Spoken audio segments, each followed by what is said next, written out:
የተቀደሰ አይምሮ ይስጠን እግዚአብሔር። ማንንም ሰው ታናሽ እንዳን፣ ማንንም ሰው እንዳንጸየፍ፣ ማንንም ሰው እንዳንንቅ፣ እገሌ በክርስትና ሕይወቱ ደካማ ነው እንዳን ምን አገባ?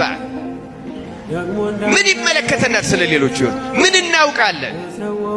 ኃጢአቱን ልናይ እንችላለን፣ ንስሐውን ግን አናየው። ሳቁን ስላቁን ልናየው እንችላለን፣ ለቅሶውን አናየውም። በየትኛው ለቅሶ እንዴት እንደሚቀበለው ሰው እኛ ምን እናውቃለን? እግዚአብሔር ያውቃል እንጂ።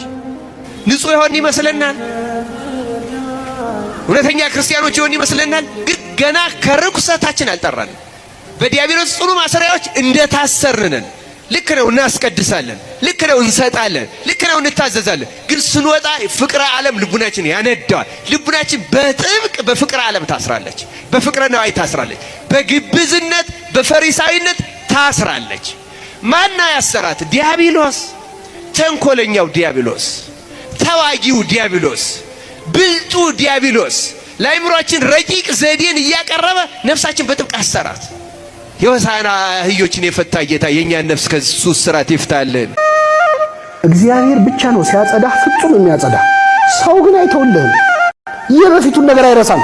የሚረሳው ማን ብቻ ነው?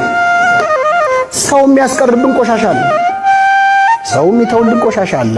የዛሬውን አያርገውና እያለ የቀደመ ኃጢአትን እያሳወሰ ያሸማቅቃል።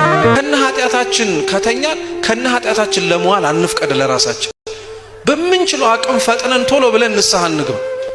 ከነ ኃጢአታችን ከዋልን እንዲመሽም አንፍቀድ። በምንችለው መልኩ ፈጥነን እንድንገኝ እናድርግ።